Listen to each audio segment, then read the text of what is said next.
She was 22 years old, standing at the very edge of her life, holding in her hands a job offer from a city she had only seen on maps and television, a gleaming provincial capital that represented everything her small hometown was not.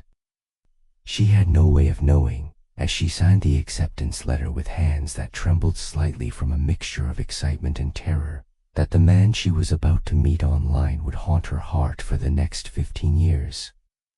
She had no way of knowing that he would become the ghost she could never exorcise, the love she could never forget, the wound that would never fully heal no matter how many years passed or how much she tried to move on. His name was Chen, and he would change everything about who she thought she was and what she believed about love, about men, about herself. Part 1, the first message. Lily Zhang had always been an old soul trapped in a young body. Born in a tiny nowhere town in the inland provinces of China, raised entirely by her father after her parents divorced when she was barely old enough to form coherent memories, she had learned early that life was not a series of adventures but a series of compromises and quiet disappointments. Her father was a good man, kind, hardworking, emotionally reserved in the way that many Chinese fathers of his generation tended to be. He ran a small hardware store in their town, selling screw and hammers and paintbrushes to farmers who barely had enough money to fix their broken fences, let alone pursue any notion of beauty or dreams. He had never traveled more than 100 miles from where he was born. He had never tasted oysters or seen the ocean or read a novel that wasn't about war or revolution. His world was small and his expectations were smaller, and in many ways, that was exactly the environment Lily had been raised in, a greenhouse of limited horizons and lowered ambitions. She studied hard anyway, because her father had taught her that education was the only way out of the life they were living.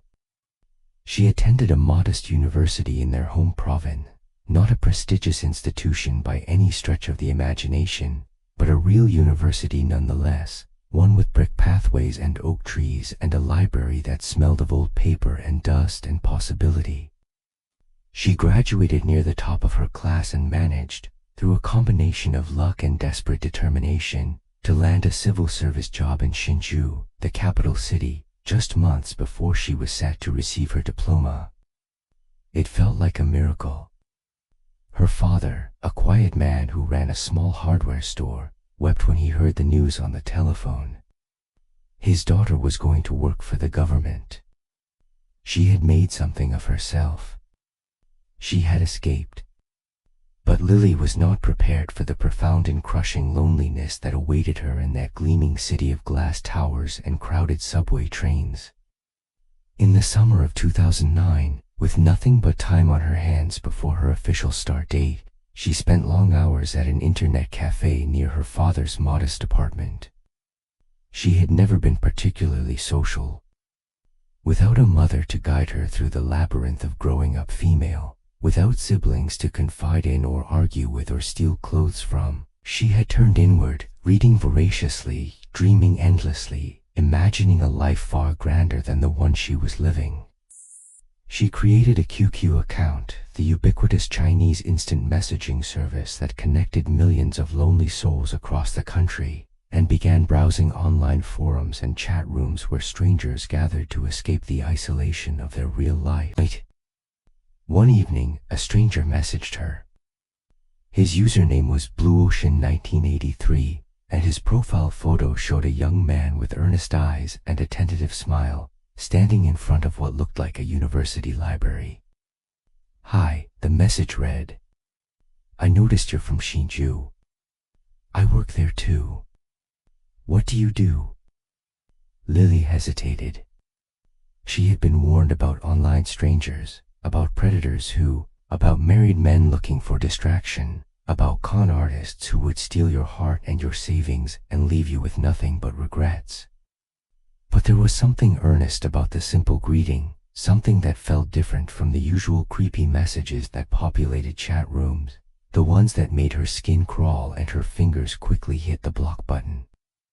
She replied. His name, he told her, was Chen. He had graduated from a top university, the kind of prestigious institution that made Lily's modest diploma feel like a participation trophy, and worked in a government bureau that handled economic planning. They were the same age. They both loved literature, poetry, philosophy, the big questions that had no easy answers. Within a week, they were texting until 2 in the morning, their fingers flying across keyboards, their hearts growing heavier with each passing night as they discovered layer after layer of unexpected compatibility. Marcus sent her poems he had written in college, clumsy but sincere, the kind of verses that revealed more about the poet's desperate sincerity than about any actual mastery of craft. Lily sent him excerpts from her favorite novel, passages she had underlined in worn paperback editions, passages that had made her cry or laugh or feel less alone in the universe. They debated the meaning of love, the nature of happiness, the futility of fighting against fate. They talked about their childhoods. Marcus told her about his parents in rural poverty, how they had sacrificed everything to give him an education that their own limited circumstances could never provide. Lily told him about her father, about the empty house, about the silence that echoed through her life like a held breath, about the way she had learned to fill voids with books and fantasies and late-night conversations with strangers on the internet. "I feel like I've known you forever," he typed one night, after they had been chatting for almost 3 weeks straight. "Me too," she replied, her heart pounding so hard she was sure he could hear it through the phone lines. "I feel the same way." She didn't yet understand what she was inviting in. She didn't yet understand that love, when it came from the wrong person at the wrong time, could be more devastating than hate ever could. Marcus asked for her email address. A few days later, she received a long letter, handwritten, scanned, and attached as a PDF that took forever to load on her ancient internet connection. In it, he revealed his real name, his true background. He was not from a prestigious university. He had earned his degree through self-study, night school, and sheer relentless willpower that bordered on obsession. He had worked construction after middle school, pouring concrete and carrying bricks under the hot sun while his classmates from richer families were going off to expensive tutoring academies. His parents were farmers, simple people who grew rice and vegetables and didn't understand why their son was so obsessed with books. His sister was still unmarried, a source of deep shame in their conservative village where a woman past the age of 25 without a husband was considered a failure by the community. He was not the polished urban professional he had first presented. He was something rarer, harder, more complicated, a man who had fought his way up from nothing and was still fighting. Lily was stunned.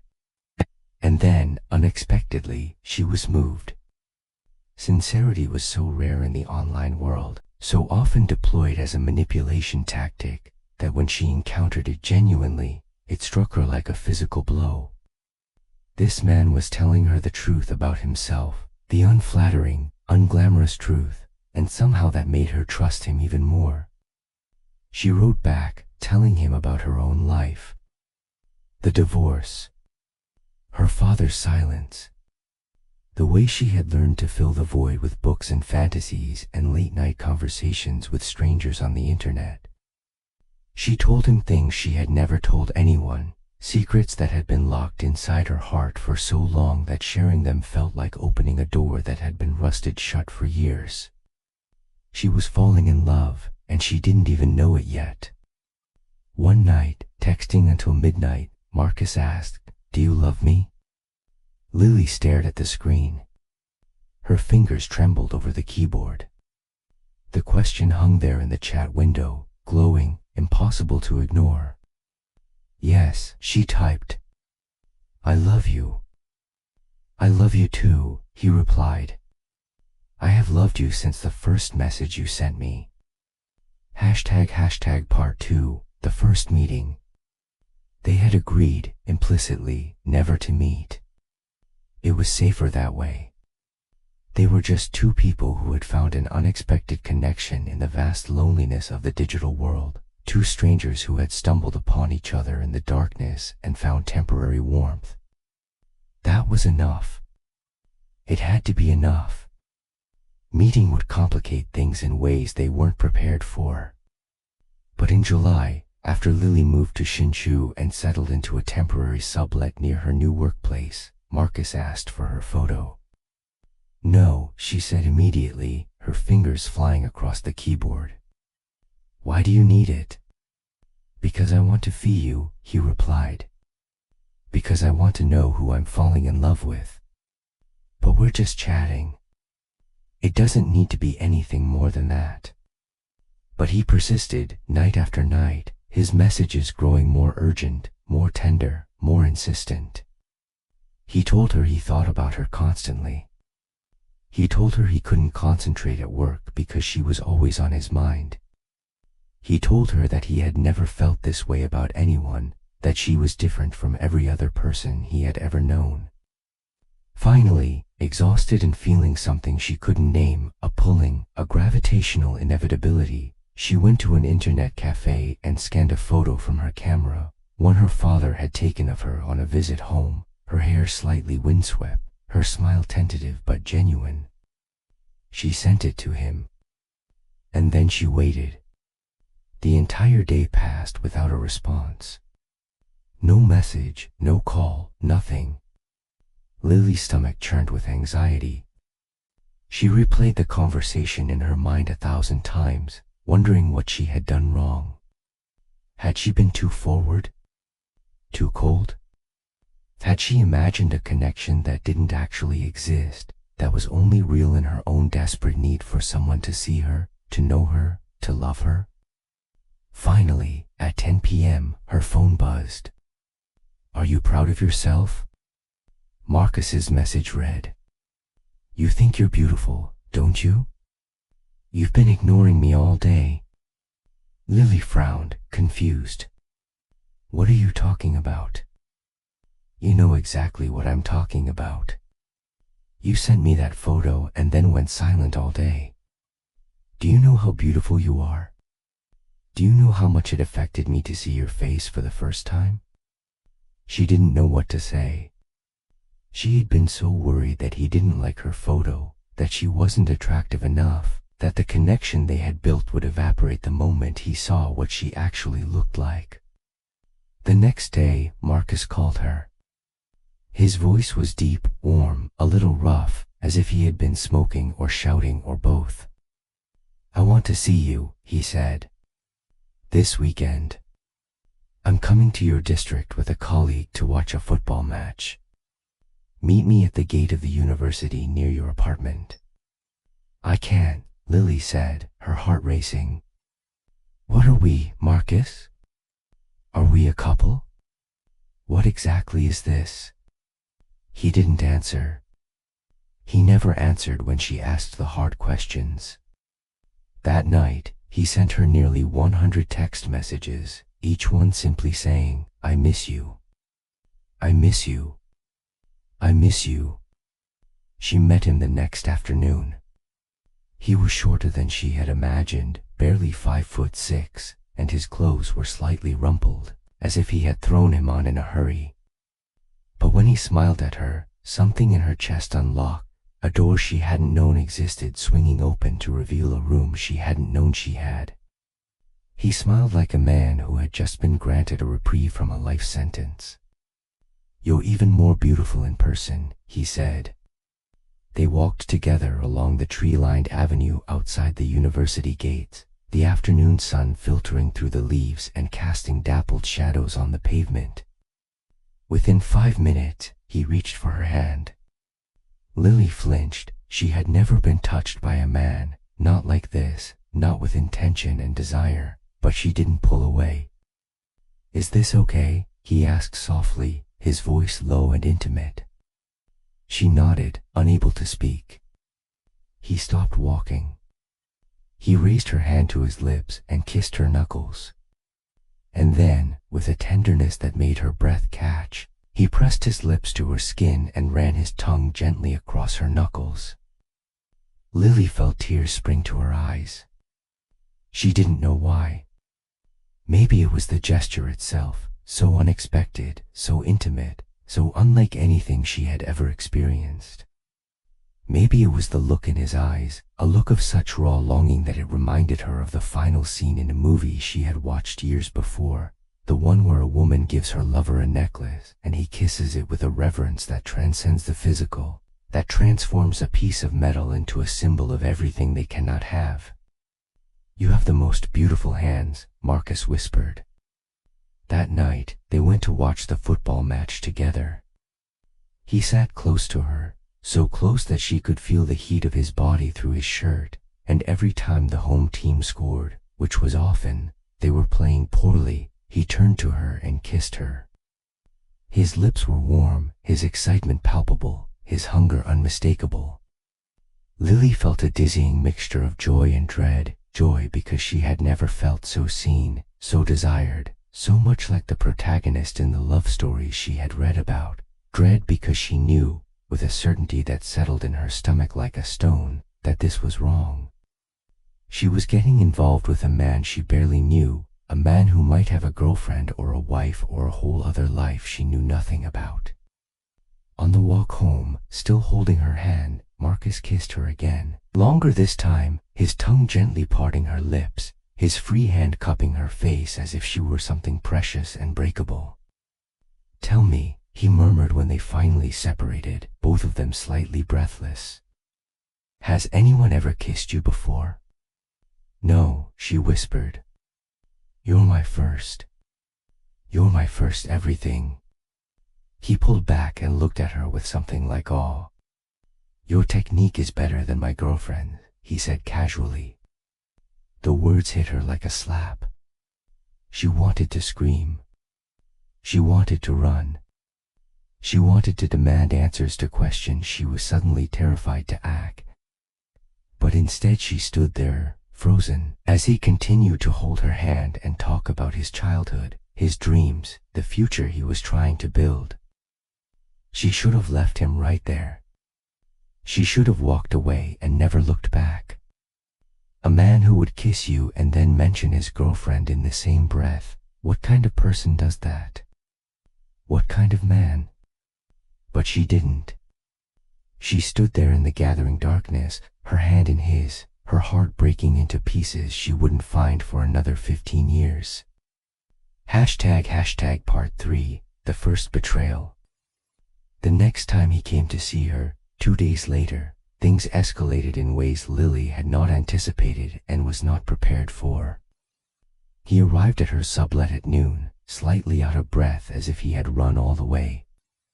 They kissed as soon as the door closed behind him, passionately, hungrily, two people who had been denying themselves for too long.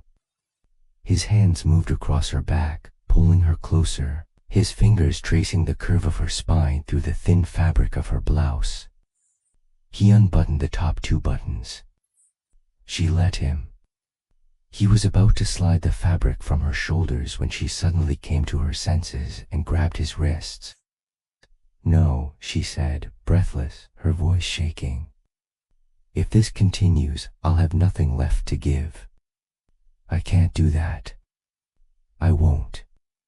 Marcus looked at her, his eyes dark with desire, his breathing uneven. "I understand," he said.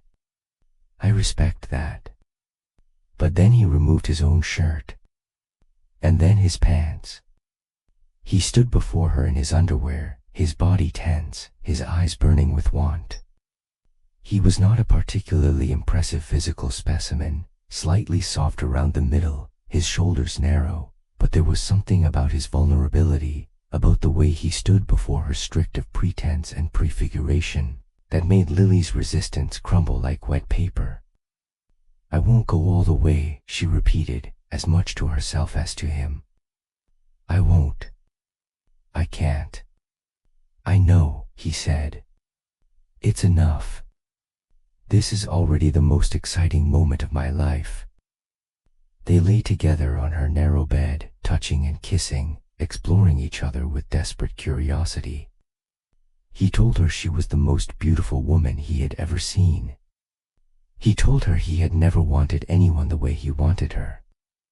She told him she had never felt this way about anyone, that he made her feel things she didn't know she was capable of feeling.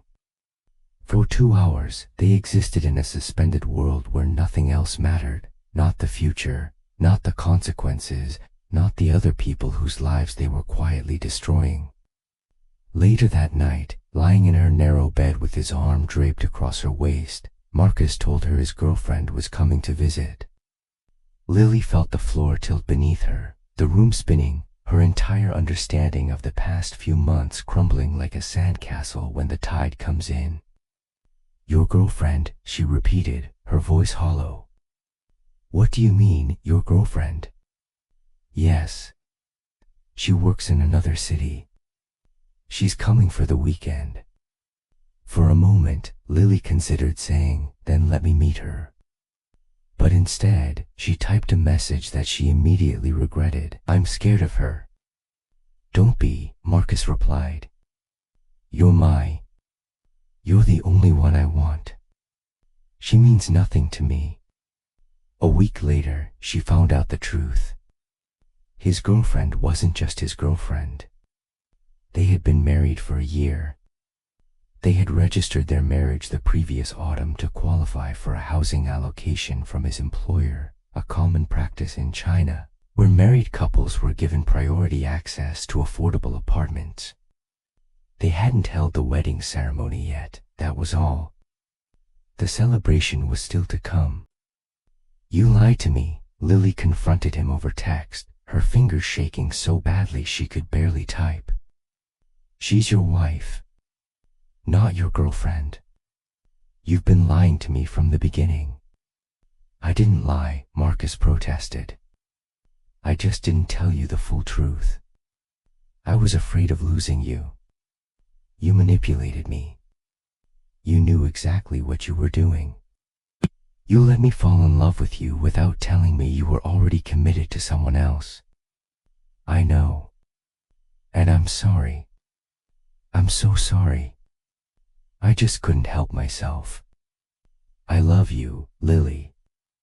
I love you more than I've ever loved anyone." Lily threw her phone onto the bed and screamed into her pillow. She had been the other woman, the mistress, the homewrecker, the fool, and she hadn't even known it. She had given this man pieces of herself that she could never get back, intimate pieces that no amount of future relationships or marriages would restore. She had given him her first kiss, her first touch, her first experience of physical desire. And he had taken it all without telling her he was already promised to someone else. But a few days later, when Marcus showed up at her door during his lunch break, pressing her against a wall in a deserted alley behind her apartment building and kissing her with a fervor that made her knees buckle, she melted back into his arms like snow meeting flame. She hated herself for it. She hated how weak she was, how easily she succumbed to his touch, how every rational thought evaporated the moment his lips found hers. "She still hasn't left," he murmured against her neck, his breath hot on her skin. "All I can think about is you. Every night, I lie next to her and think of you." "Good," Lily whispered, hating herself for the satisfaction that flooded through her. "I hope she knows she doesn't have your heart." Over the following weeks, their affair deepened like a wound that is never allowed to heal. They met in parks, in cafes, in the shadowy corners of the city where no one would recognize them. They kissed until their lips were sore. They held each other like the world was ending, because in some ways, it was. The world as Lily had known it, the world where love was pure and honest and uncomplicated, that world was gone forever. But Lily was deteriorating. She couldn't eat. She couldn't sleep. She fantasized about him constantly, then hated herself for being so weak and needy and pathetic. She had been raised with strict moral, with a father's constant reminders about the importance of virtue and loyalty and being a good person. And here she was, secretly involved with a married man, lying to everyone in her life about where she was and who she was with. She decided to end it. On a cool September evening, meeting him at a park near her office, She told him she was changing her phone number and would no longer contact him. She had rehearsed what she would say, had practiced it in front of her bathroom mirror until it sounded convincing. But when the moment came, her carefully prepared speech fell apart. As she spoke, her voice cracked. By the time she finished, tears were streaming down her face and she was barely able to stand. Marcus reached out and gently kissed the tears away, one by one, his lips soft against her wet cheeks. "I can't lose you," he whispered. "I won't survive losing you. You're the only person who has ever made me feel truly alive." And just like that, she was his again. Her resolve crumbled. Her self-respect crumbled. Everything she thought she knew about herself crumbled. Part 4, The Cruelty of Small Things. In October, her employer demanded a settlement fee, several thousand yuan that new recruits were expected to pay upon joining.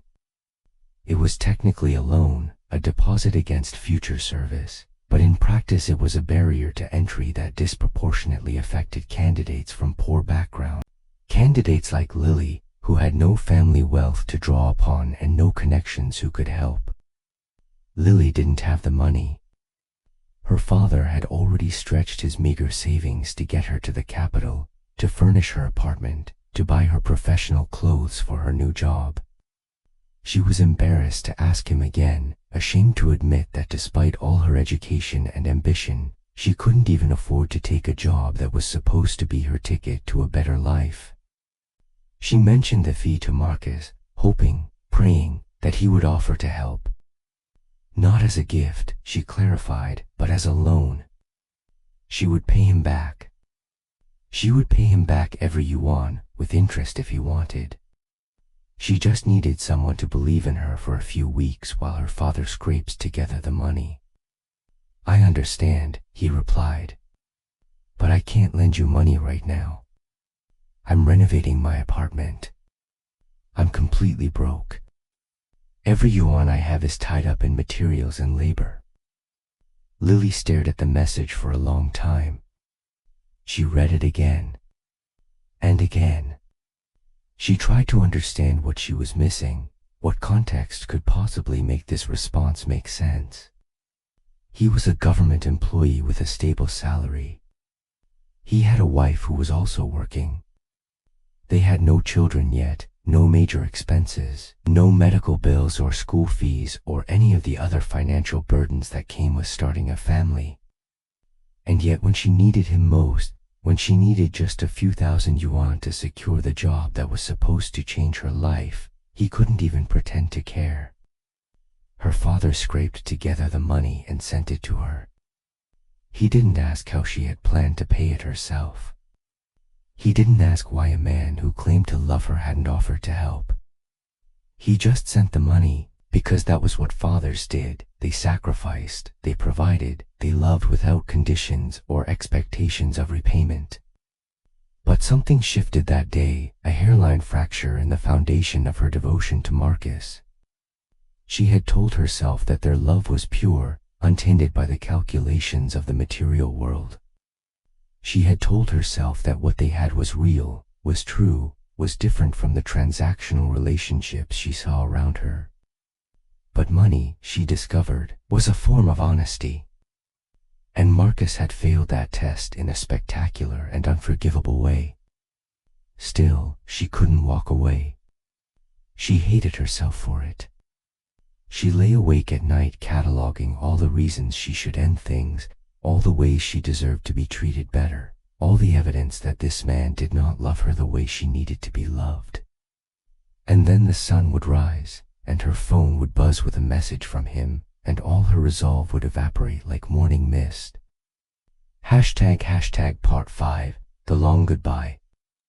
The following spring, Marcus told her he was getting married. His father had demanded it.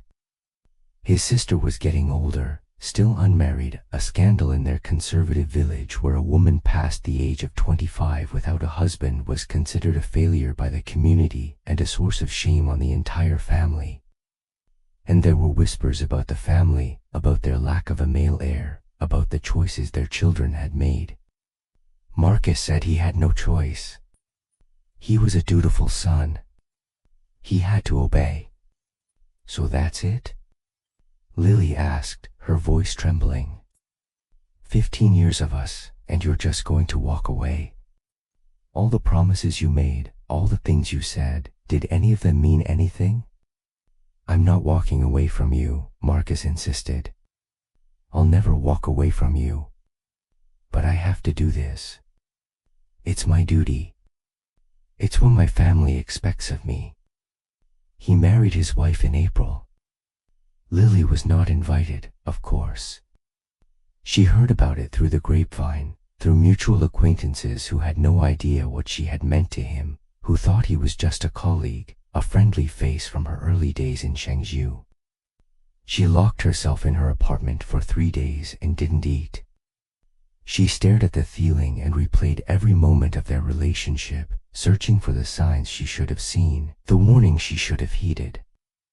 When she finally emerged, she was hollow. Something inside her had died, or at least gone to sleep, and it would never fully wake up again. In May, a colleague introduced her to a man named Frank Liu.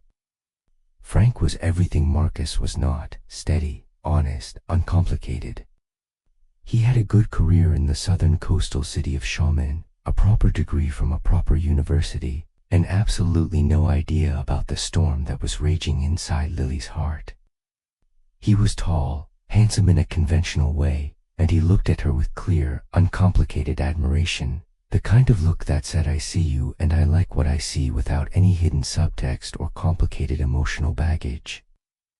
They began a long-distance relationship. In July, Lily flew to Xiamen and spent 10 days with him. Frank took her to restaurants, to beaches, to scenic spots around the city. He held her hand in public. He introduced her to his friends. He made her feel like a normal woman with a normal life, a woman who hadn't spent the past year secretly involved with a married man who had never intended to leave his wife. On the last night of her visit, they lay together on his bed. He kissed her, touched her, grew visibly excited. But when things began to progress, Lily froze. She thought of Marcus. She thought of his hands on her body, his lips on her skin, the way he had made her feel things she had never known she was capable of feeling. And she thought of how different this moment was, how mechanical it felt, how empty, how much like a performance she was putting on for an audience of one. Frank pulled back, his face earnest and concerned. "Lily," he said gently, "I think we should wait. I want our wedding night to be special. I want our first time to be something we can look back on with joy, not regret." Lily stared at him. He was a virgin. He was waiting for marriage. He was offering her something pure and uncomplicated and honest. And she had given everything to a man who had given her nothing in return but pain and regret and a lingering ache that would never fully disappear. "Sure," she said flatly. "We can wait." The next morning, Frank drove her to the airport. As the plane lifted off, she received a text from him. "I cried after you left. I already miss you so much." Lily didn't reply. She didn't know what to say. She didn't know who she was anymore, or what she wanted, or why every time she tried to move forward, she felt like she was being pulled backward by an invisible hand. Part 5.5. The marriage she never wanted. The months between meeting Frank and marrying him were the longest of Lily's life. She kept waiting for something to change, for her feelings to deepen, for the warmth she felt for Frank to ignite into something resembling the all-consuming fire she had felt for Marcus. She told herself that what she had with Marcus was an anomaly, a once-in-a-lifetime intensity that couldn't be sustained, that real love was quieter, steadier, less dramatic. She told herself that Frank was the right choice, the safe choice, the choice that would give her stability and children and a future she could predict. But every night, alone in her apartment, She found herself opening her chat history with Marcus and reading their old conversations from the beginning. She read the messages where he had called her beautiful, where he had said he loved her, where he had promised her a future that never came. She read them until her eyes burned, until the words blurred on the screen, until she had memorized them so completely that she could recite them from memory. She thought about what might have happened if she had been braver. If she had told Marcus she wanted him to leave his wife. If she had demanded more from him, had refused to accept the scraps he was offering, had made him choose. She imagined confronting him, imagined saying, "Leave her. Be with me. I don't care about the consequences." And then she imagined his face, the conflict, the fear, the inevitable retreat into duty and obligation and the safe world of his marriage. She knew the answer. She had always known the answer. Marcus Chen was not going to leave his wife. He was never going to leave his wife. He had told her she was the love of his life, and he had meant it, and he had married someone else anyway. Because love, for Marcus, was not a destination. It was an escape. It was the one corner of his life where he could feel young and alive and desired, and as long as Lily was there to provide that, he had no reason to seek it anywhere else. The night before her wedding, Lily sat alone in her apartment and cried for hours. She thought about the life she was choosing, the small apartment in Shinju, the ordinary routines, the sex with Frank that she knew would feel like a performance, the children she would have and raise and love with all her heart, while a part of her always wondered what might have been. She thought about growing old beside a man she respected but didn't desire, sleeping in the same bed as someone who would never know the full truth of her heart, smiling through the years with a secret tucked behind her ribs like a knife she had learned to breathe around. She picked up her phone. She stared at Marcus's number. Her thumb hovered over the call button. She wanted to hear his voice one last time. She wanted him to tell her not to do this. She wanted him to say the words that would change everything. Leave him. Choose me. I'll leave her tomorrow. Even though she knew he never would, even though she knew the call would end with both of them crying and making excuses and promising to stay in touch even though they both knew they wouldn't. She put the phone down. She told herself it was the right decision. She told herself she would learn to love Frank, that love could grow from respect and shared experience and the passage of time. She told herself that what she felt for Marcus was a fever that would break, an illness that would heal, a chapter that was finally closing. She was wrong about all of it. She knew she was wrong. And she went through with the wedding anyway, because she didn't know what else to do, because her father was already embarrassing himself with joy at the prospect of finally seeing his daughter settled, because she was 27 years old and she had already given her best years to a man who would never truly have her. Frank kissed her at the altar and Lily smiled for the photographs and everyone told her she looked beautiful and she believed none of it. Part sig, the wedding. Back in Chengdu, Lily received a call from Marcus. "I went to your office," he said. "The security guard told me you had gone home. I saw your photo in the lobby window. You look so beautiful. I think about you all the time." "Distance is better than meeting," Lily replied, her voice carefully neutral, betraying none of the emotions that were turning inside her. "Let's leave things as they are. Let's try to move on." But the calls continued, and the text messages, and the late-night confessions that made Lily's heart crack open every time she thought about what she had lost and what she could never have. Marcus told her he still loved her.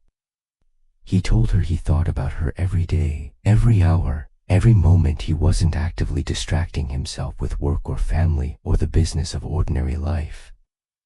He told her that when he was with his wife, he pretended she was Lily, that he closed his eyes and imagined a different life, a different choice, a different world where he had been brave enough to choose love over duty. Meanwhile, Lily's relationship with Frank deteriorated. They fought constantly about her emotional distance, her lack of interest in intimacy, her refusal to move to Shaman to be closer to him. In January, on the eve of their wedding, Lily called Marcus in tears. "I don't know if I should marry him," she sobbed. "I don't love him. I don't feel anything for him. I feel nothing. I feel empty." "Then don't," Marcus said. "I can't. I've already said yes. My father has paid for the venue. The invitations have been sent. Everyone is expecting it. If I back out now, it will be a disaster. My father will be humiliated. My family will be disgraced." "Then marry him," Marcus said, his voice heavy with resignation. "But know that you will always be mine. You will always belong to me, no matter what piece of paper signs or what ceremony performs. I will love you until the day I die." That night, they met one final time before Lily's wedding. Marcus had booked a hotel room, a real one this time, not a cheap hourly motel but a proper establishment with clean sheets and soft lighting and a view of the city that stretched out below them like a promise of everything they could have had together. Lily arrived wearing her best dress, the one that made her feel beautiful and confident and untouchable. She had spent hours getting ready, had put on makeup she rarely wore, had done her hair in a style that made her look older, more sophisticated, more like a woman who had her life together. When Marcus saw her, his eyes widened. "My God," he breathed. "You're stunning. You're absolutely stunning." They held each other for hours. He kissed every inch of her, his lips tracing a map of her body that he had memorized over the months they had been together. He told her he loved her, really loved her, more than he had ever loved anyone, more than he was capable of loving anyone. He told her she was the great tragedy of his life, the one that got away, the love he would carry with him to his grave. And when he finally entered her, he whispered in her ear, "I love you. I will always love you. You are the love of my life."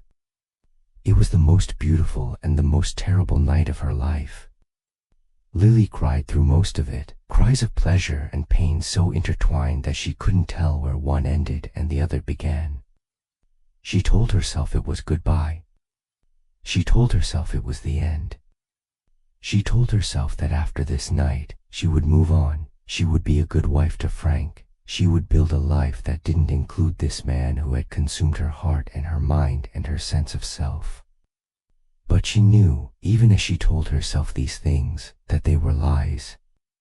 She knew that Marcus Chen would never truly leave her, that he would live inside her heart like a splinter that couldn't be removed, irritating and painful and impossible to ignore. Lily married Frank the following month. She did not invite Marcus. She did not hear from him for the first 2 years of her marriage. She told herself this was a good thing. She told herself she was finally free.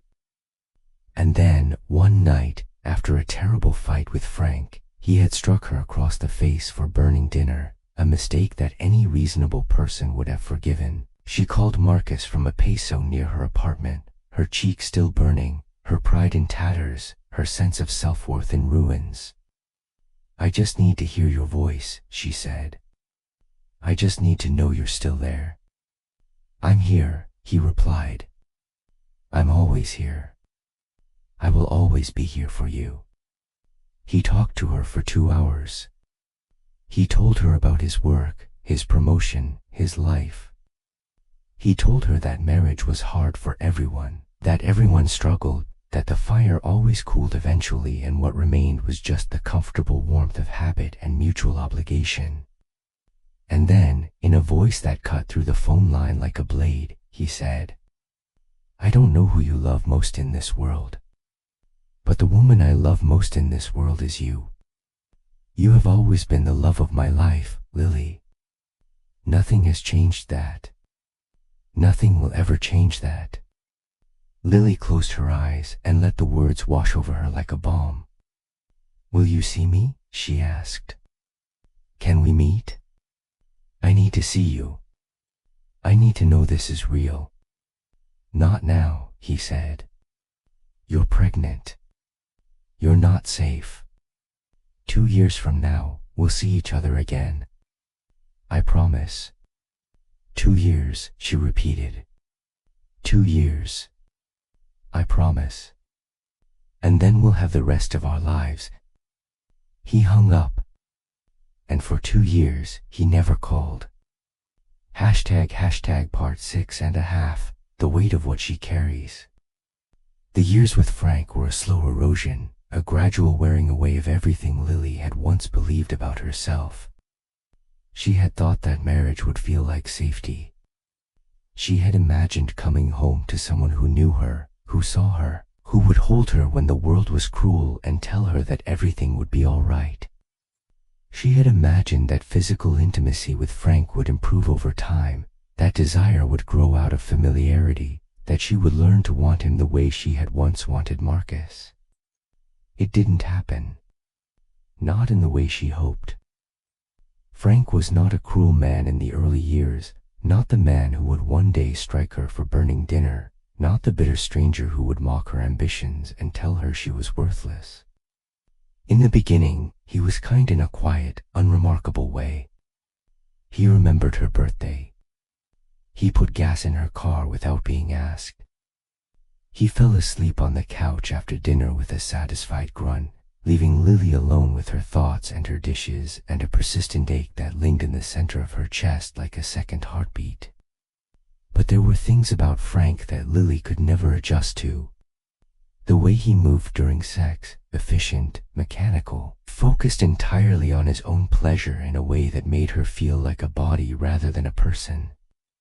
The way he talked about work, endless complaints about colleagues and bosses, and the unfairness of corporate hierarchy, complaints that gave Lily a headache and made her feel like she was drowning in someone else's mediocrity.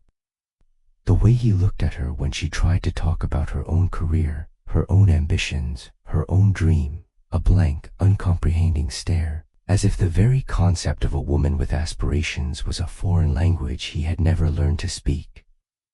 She had a daughter, her second year of marriage. She named her May, after a character in a novel she had loved as a teenager, a character who was brave and reckless and unapologetically herself. From the moment she held May in her arms, Lily felt something shift, a fierce, protective love that was unlike anything she had felt for Frank, a love that gave her purpose and a life that had begun to feel increasingly purposeless. But motherhood also intensified her private grief. Every time she looked at May, at her bright eyes, her curious nature, her stubborn little chin, she thought about the choices she had made and the doors she had closed.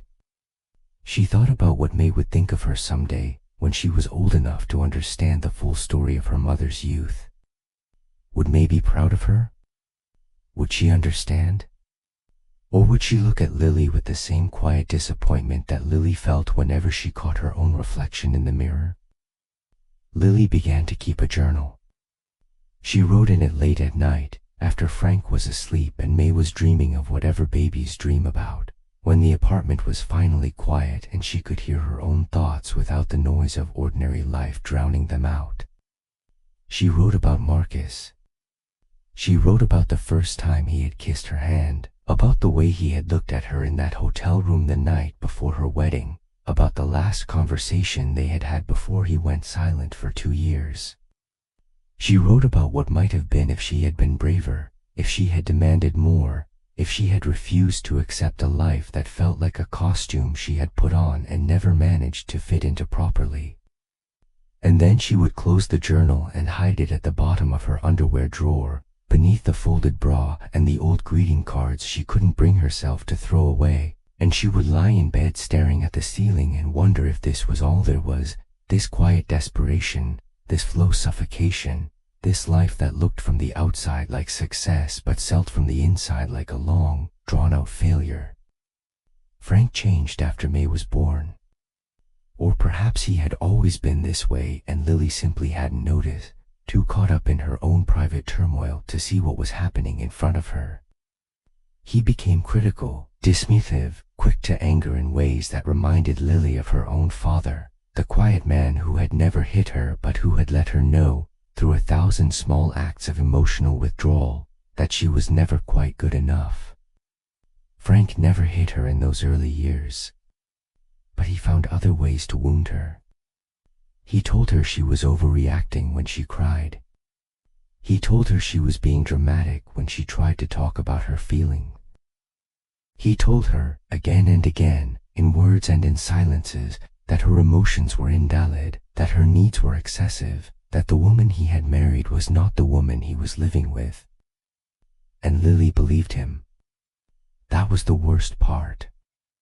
She believed him because it was easier than arguing, because she had no energy left for fights, because every time she tried to assert herself she felt the ghost of Marcus standing behind her, whispering that she was right to feel this way, that she deserved more, that she was too special for the life she had ended up in. She thought about Marcus constantly. Not in the obsessive way of the early years, when she had refreshed his social media profiles every few hours and scoured government websites for mentions of his name, but in a quieter, more persistent way, the way you think about a song you can't get out of your head, the way you remember a dream you had years ago that still surfaces in your mind at unexpected moments. She thought about him when she was making breakfast for May, when she was sitting in traffic, when she was lying awake at 3 in the morning unable to sleep. He was always there, a background presence, a compass needle that pointed to a north she would never reach. And sometimes, in her most private moment, she let herself imagine what it would be like to see him again. She imagined them running into each other at some official banquet. She imagined it so clearly that she could see the cut of his suit and smell the scent of his cologne and feel the catch in her breast when he looked at her across the crowded room. She imagined him saying all the things she had always wanted to hear, that he had made a mistake, that he regretted everything, that he had finally found the courage to leave his wife and was ready to spend the rest of his life making it up to her. She imagined a world where the choice was hers to make, where Marcus was free and available and waiting for her the way she had waited for him all these years. But she knew it was a fantasy. She knew it the way she knew the sun would rise tomorrow and the year would turn and her daughter would grow up and leave her just as Lily had once left her own father, slowly, inevitably, with a love that never fully extinguished but that was constantly being tested by the passage of time. Part 7, The Reckoning. 2 years later, Marcus called on Lily's daughter's birthday. "You had a girl," he said, before she could speak. "I knew it would be a girl." "How could you possibly know that?" Lily asked, genuinely bewildered. "I just knew," he said. "That's how well I know you. That's how much I've thought about you." They talked for an hour. About her daughter. About his son. About their respective lives that had long since diverged into parallel tracks that would never cross again in any meaningful way. When he suggested meeting, Lily refused. "We can't," she said. "We both have families now. We have children. It's better this way. We have to let each other go." "You think I don't know that?" Marcus replied, a bitter edge creeping into his voice for the first time she could remember. "I've known it for 15 years. But I can't stop loving you. I've tried. God knows I've tried. I've spent 15 years trying to forget you, trying to move on, trying to be the husband and father I'm supposed to be. And I can't. I can't do it. I love you. I love you in a way that defies reason, that defies logic, that defies everything I was taught about how men should love their wives." Over the following month and years, Marcus called every few weeks. Sometimes every few days, when the loneliness became too much for him to bear. He asked about her father, her health, her daughter. He asked if she thought about him. She never answered directly, she had learned, over the years, that honesty was a luxury they couldn't afford. "I think I've got you sometimes," she finally admitted one evening, after several glasses of wine and a fight with Frank that had left her hiding in the bathroom with the door locked and her daughter's worried questions muffled through the wood. "I think about you more than I should. More than is healthy or fair to anyone." "Then that's enough," Marcus said softly. "That's all I need. Just knowing that you think about me sometimes, that's enough to get me through." He continued to climb the ladder at work. Lily heard through the grapevine, through the subtle networks of information that always seemed to circulate among people who had once shared a connection, that he had become a deputy director, then a director, then the chief party secretary of his district. He was powerful, respected, going places. He had become the kind of man people sought out at banquets, the kind of man whose opinion mattered, the kind of man who could open doors and make things happen. Meanwhile, Frank's career stagnated. He grew bitter, resentful, and increasingly verbally abusive in ways that escalated over time. He told Lily she was a failure. He told her she would never amount to anything. He told her she should be grateful he stayed with her at all, given what a disappointment she was. He refused to help with their daughter, claiming that childcare was women's work, that his job was to earn money and hers was to handle everything else. Lily began to wonder, what if she had chosen differently? What if she had ended her affair with Marcus and waited for him to leave his wife?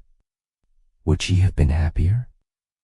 Would she have been sitting in a corner office right now, married to a successful man who loved her, living in a house full of laughter instead of silence?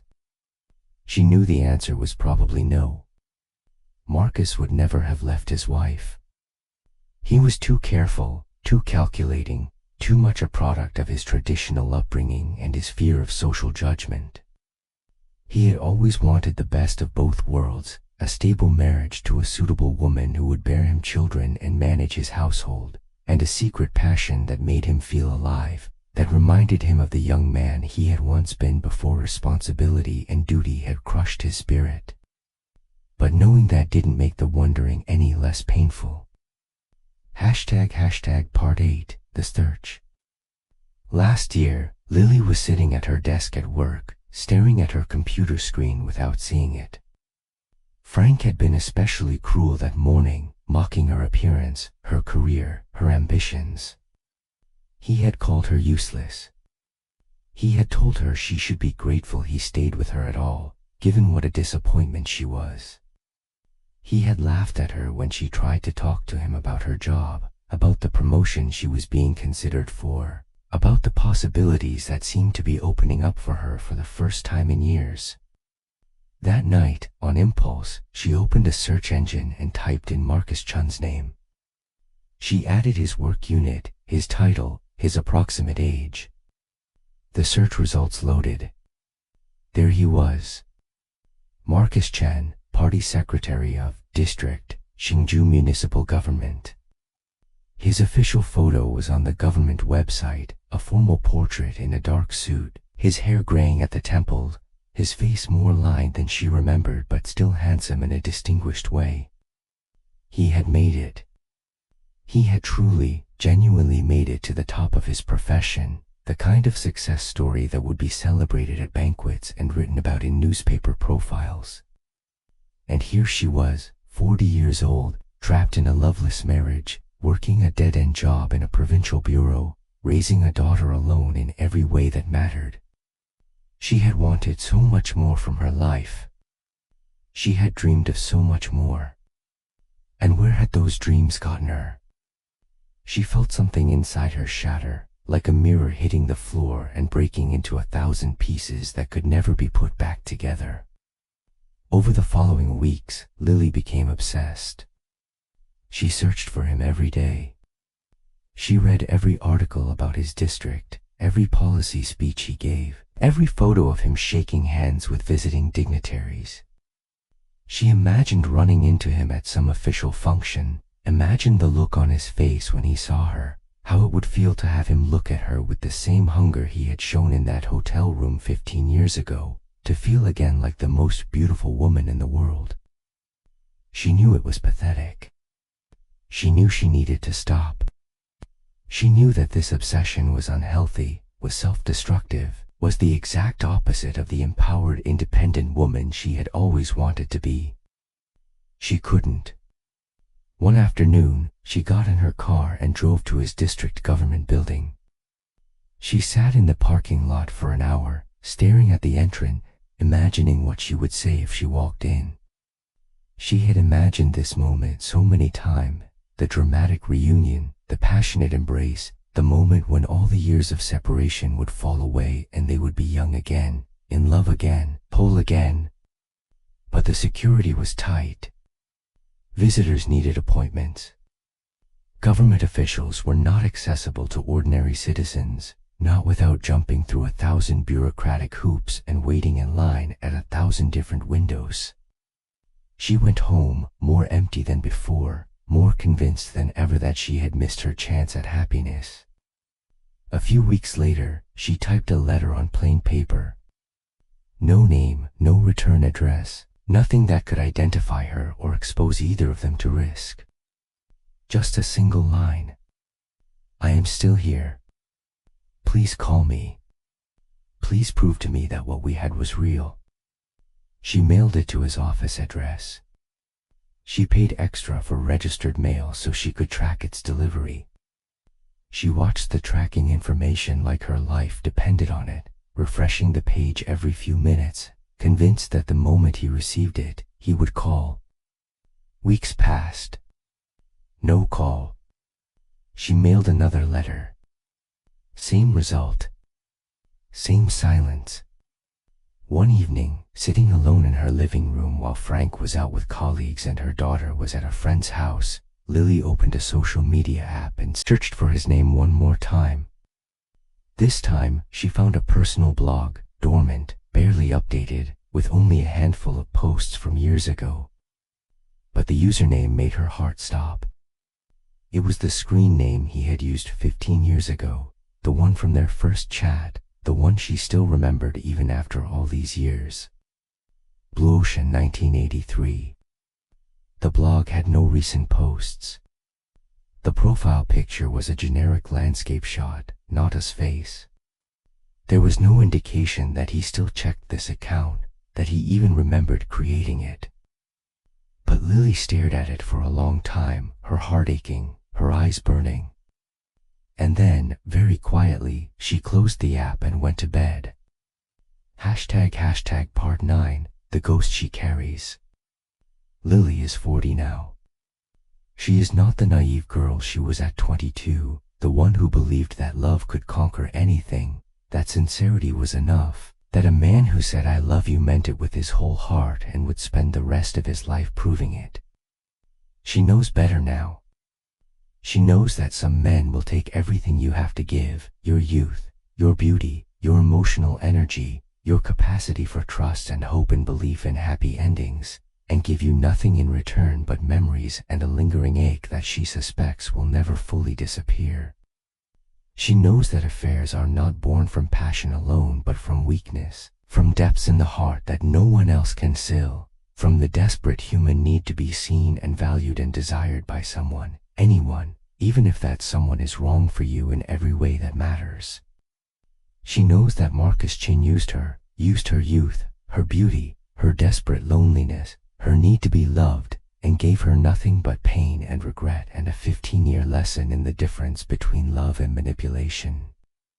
She knows that he never intended to leave his wife, that he enjoyed having the best of both worlds, that the I love you he whispered in her ear was just a tool to keep her compliant and available for whenever he needed a six of the excitement she provided.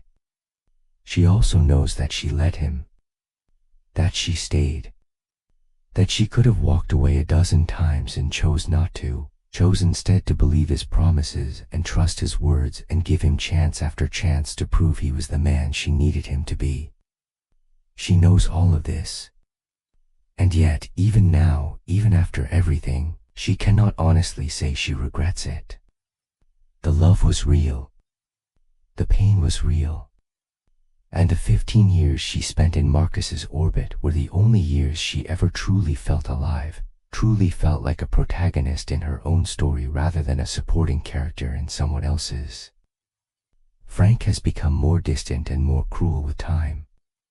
Her daughter is beautiful and bright, a source of pure joy in an otherwise gray existence.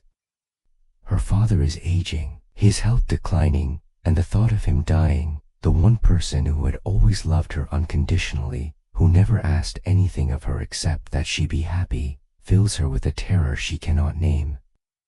And somewhere across the city, in a corner office in a gleaming government building, Marcus Chen is living his best life. He has everything he ever wanted: power, prestige, a beautiful wife, a brilliant son, the respect of his community, the admiration of his colleagues. He does not think about Lily Zhang. Or if he does, it is only occasionally, in quiet moment, as one thought among thousands, a nostalgic footnote in the story of his otherwise successful and uncomplicated life. But Lily thinks about him every day. She thinks about the first time he kissed her hand, in front of that university, with the afternoon sun filtering through the trees and the sound of distant football fans cheering in the stadium behind them. She thinks about the way he used to text her, sometimes 100 messages in a row, each one simply saying "I miss you," and how those messages had made her feel like the most special woman in the world.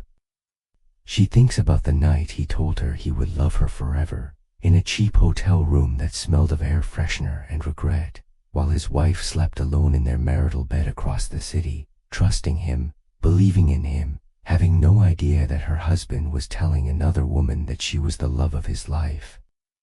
She thinks about what might have been, in a life where she had been brave enough to demand more, strong enough to walk away, wise enough to see the future he was too afraid to offer her. And she thinks about the letter she sent, the one that disappeared into the bureaucratic machinery of government, unanswered, unacknowledged, a plea for connection that proved, once and for all, that she had been right about him all along. He was never going to leave his wife. He was never going to choose her. He was never going to be the man she needed him to be. Maybe he never received it. Maybe he received it and chose to ignore it because responding would have been too risky, too complicated, too much like opening a door he had deliberately sealed shut. Maybe he read it and wept, alone in his office, for the woman he had let slip through his fingers, the one that got away, the love he would carry with him to his grave. Or maybe he simply filed it away with all the other regrets of a life lived in careful moderation, never taking risks, never making waves, never loving anyone as much as he loved his own comfort and his own reputation and his own carefully curated image of success. Lily doesn't know. And she never will. All she knows is that she is 40 years old, and she is still in love with a ghost. And she suspects she always will be. The end. ## Part 10, The Way to Forbidden Fruit. The years after Marcus went silent were the hardest of Lily's life.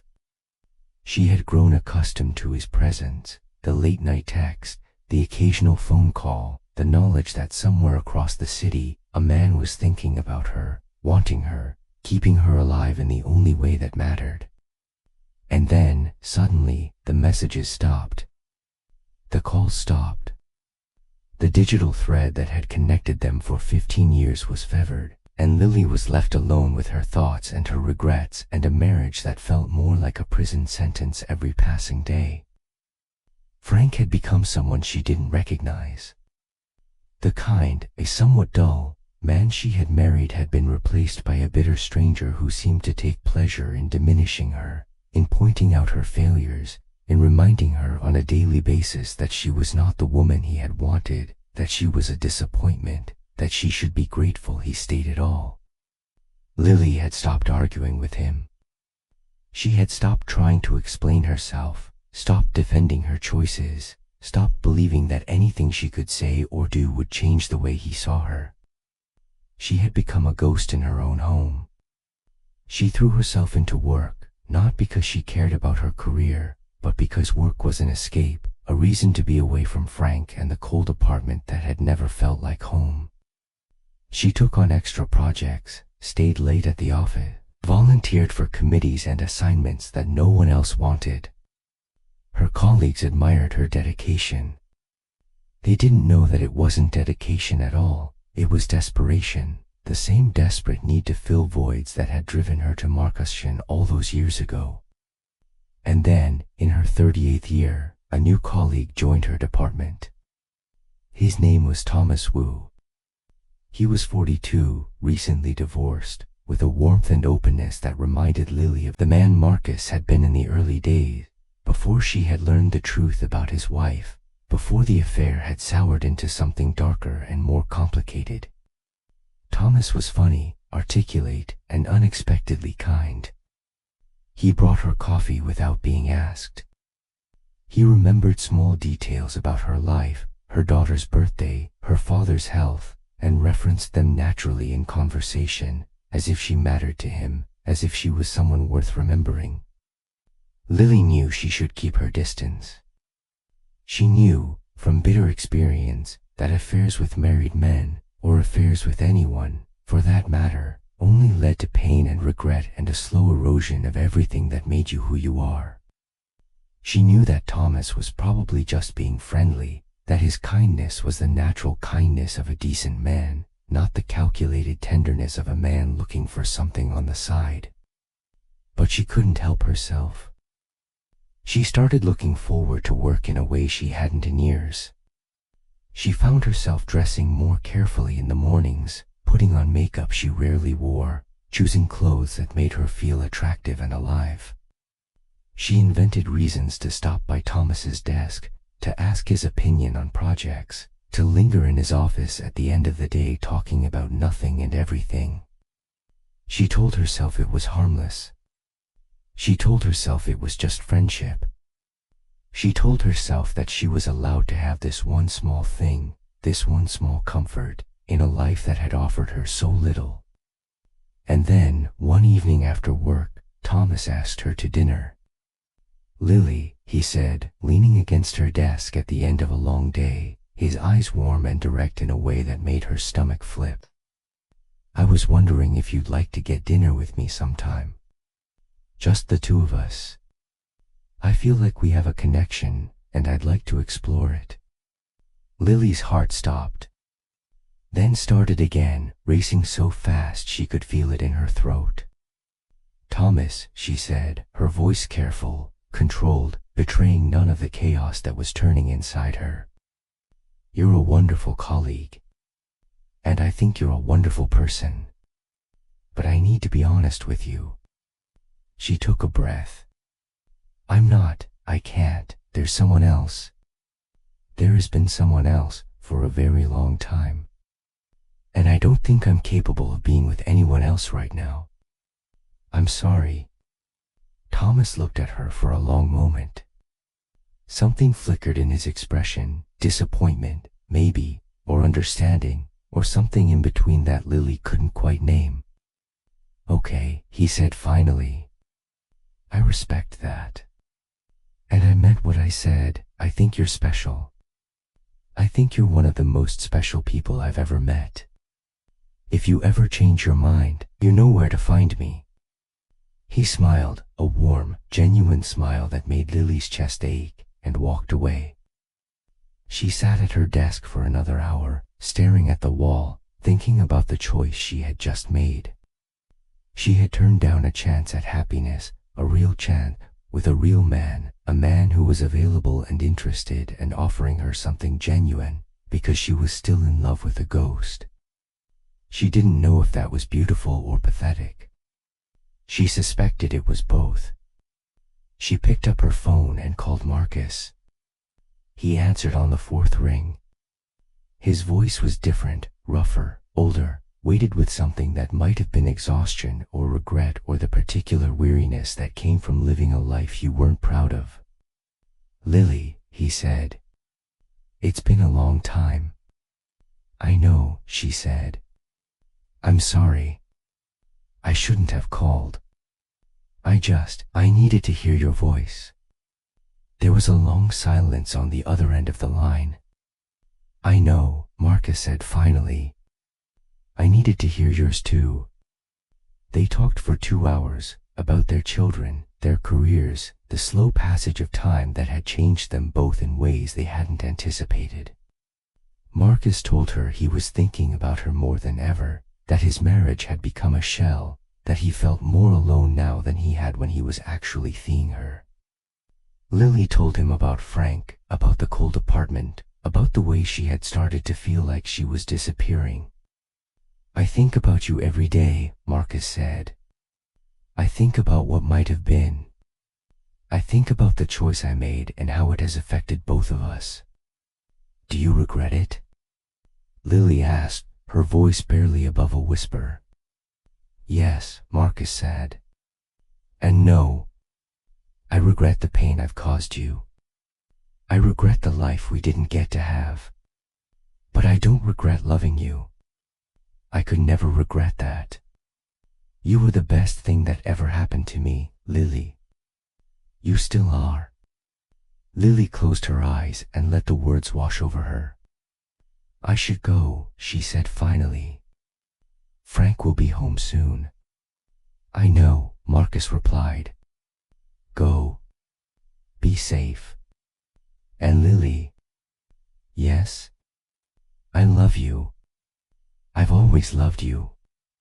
I'll always love you." "I know," Lily whispered. "I love you too. I've always loved you too." She hung up and sat in the dark office for another 10 minutes, letting the tears fall, letting herself feel everything she had been suppressing for years, the love, the grief, the longing, the terrible beautiful truth that she had never stopped loving Marcus Chen, not for a single day in 15 years. And then she wiped her eyes, gathered her things, and went home to her husband. Because that was the tragedy, wasn't it? She could love Marquis with every fiber of her being, and it wouldn't change the fact that she had made her choice years ago, that she had married Frank, that she had built a life that was not the life she wanted but was the life she had. She could carry Marcus in her heart like a treasure, like a wound, like a piece of herself she would never let go of, and she would still have to live with the consequences of the decisions she had made when she was young and in love and too naive to know better. She thought about Thomas Wu, and the dinner she had turned down, and the life she might have had if she had been brave enough to choose differently. She thought about Marcus, and the words he had said, and the life they might have had if he had been brave enough to choose her. And she thought about herself, about Lily Jean, 40 years old, trapped in a loveless marriage, still in love with a man she could never have, still wondering what might have been if she had made different choices at 22, at 27, at 38. She never found an answer. She suspected she never would. The End Part 10, Final. ## Part 11, The Longest Night. It was 3 in the morning when Lily finally admitted to herself that she wasn't going to sleep. She had been lying in bed for hours, staring at the ceiling, listening to Frank's steady breathing beside her. He had come home drunk again, another business dinner that had turned into a bender, another night of saying things he would pretend to forget in the morning. Lily had learned to sleep through his absences, to let his words roll off her like water off stone, to protect the fragile shell of her sanity by refusing to absorb the poison he was constantly trying to inject into her life. But tonight, the poison was inside her. She slipped out of bed, careful not to wake Frank, and padded quietly to the living room. She sat on the couch in the dark, her knees pulled to her chest, and let herself feel the full weight of everything she had been carrying for 15 years. She thought about her father, about the phone call she had received 2 weeks ago, the one where he had told her, in a quiet, matter-of-fact way, that the doctors had found something on his lung. Something suspicious. Something that needed to be biopsied. He had told her not to worry, that it was probably nothing, that he had lived a good life and had no complaints. But Lily had heard the tremor in his voice, the fear he was trying so hard to hide, and she had known, with the terrible clarity that sometimes comes in the middle of the night, that her father was mortal, that he was aging, that one day soon she would have to face the world without him in it. He was the only person who had ever truly loved her. The only person who had never asked anything in return, who had never made her feel like she had to earn his affection, who had simply loved her because she was his daughter and that was enough. And she had repaid him by living a lie, by marrying a man she didn't love, by having an affair she couldn't end, by building a life that looked successful from the outside but felt like a slow death from the inside. She wondered what he would think if he knew. She wondered if he would be disappointed in her, or if he would understand, or if he would simply love her anyway because that was what he did. He loved her, unconditionally, without judgment, without reservation. She hoped it was the last one. She wasn't sure she could bear it if it wasn't. She picked up her phone and looked at the photo of Marcus that she had saved years ago, a candid shot from some government function, his hair graying at the temples, his face more lined than she remembered, but still handsome in a distinguished, weathered way that made her chest ache. She had taken this photo from a public article about his district's economic development plan. She had saved it to her phone and looked at it every day for months, telling herself it was harmless, that she was allowed to have this one small thing, this one small connection to the man who had shaped her entire adult life. She had never sent him a message about it. She had never told him she was still watching, still following, still holding on to something that had ended years ago. She had just looked at his photo in the dark, in the middle of the night, when no one was watching and no one would ever know. But tonight, something was different. She opened her messaging app and typed, "I can't sleep. I'm thinking about my father. I'm thinking about you. I'm thinking about all the choices I'd made and whether they were the right ones. I don't know who I am anymore, Marcus. I don't know if I ever did." She stared at the message. Her thumb hovered over the send button. She knew she shouldn't send it. She knew it was dangerous, reckless, the kind of vulnerability that could be used against her, the kind of openness that married people, especially married people having affairs, could not afford. She knew that Marcus might not reply, that he might reply and say something that broke her heart all over again, that he might reply and say something that made her hope for a future that would never come. She sent it anyway. The reply came 20 minutes later, when Lily had given up waiting and was staring blankly at the feeling, wondering if she had made a terrible mistake. "I can't sleep either," Marcus wrote. "I've been thinking about you all night. I've been thinking about you every night for 15 years. I don't know who you are anymore either, Lily. But I know who you were to me. You were everything. You still are. And I'm so sorry for all of it. For the choices I made. For the pain I caused you. For the life we didn't get to have. If I could go back and choose differently, I would. I would choose you every time. I would choose you in a heartbeat." Lily read the message 3 times. And then she closed her eyes and let the tears fall, silent, streaming tears that soaked into the couch cushion and no one ever knew about. She didn't reply. She didn't know what to say. She didn't know if anything she could say would make a difference, would change anything, would undo even a single moment of the pain they had caused each other and themselves. She just sat there in the dark, holding her phone like a lifeline, feeling the weight of everything she had lost and everything she still had and everything she was terrified of losing. Somewhere across the city, in a corner office in a gleaming government building, Marcus Chen was doing the same thing. And that, Lily thought, was the cruelest part of all of it, that they could love each other this much, this deeply, this completely, and still not be able to be together. That love, in the end, was not enough. That circumstance and choice and fear and tradition could combine to create a prison that not even the most powerful force in the universe could break. She finally fell asleep on the couch, her phone still clutched in her hand, Marcus's message still glowing on the screen. In her dreams, she was 22 again, sitting in an internet cafe in Hsinchu, receiving a message from a stranger with the username BlueOcean1983.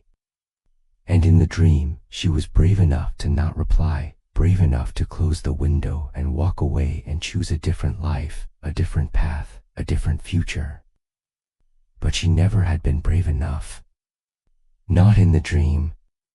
Not in real life. And she suspected she never would be. The End Part 11, Final. ## Part 12, The Letter She Never Sent. The following spring, Lily's father had his biopsy. She took a week off from work and flew home to be with him, to sit in the hospital waiting room while he underwent the procedure, to hold her mother's hand when the doctor came out with the results, to pretend to be strong when what she really wanted to do was collapse on the floor and scream. Her father had been her rock, her anchor, the one constant in a life that had been defined by uncertainty and compromise and a persistent feeling that she was always falling short of what was expected of her. The results came back benign. No cancer. Just a scare, the doctor said, a reminder to live healthier, to stress less, to appreciate the time we have while we have it. Lily had never been so relieved in her entire life. But the scare had changed something in her. It had reminded her, in a way she couldn't ignore, that time was finite, that the years she had left with her father were numbered, that the years she had left to make different choices were narrowing, that one day soon she would have to face the consequences of every decision she had ever made. She started writing letters. Not to send, never to send, but to get the words out of her head, to put them somewhere outside herself where she could look at them and understand them. She wrote to Marcus.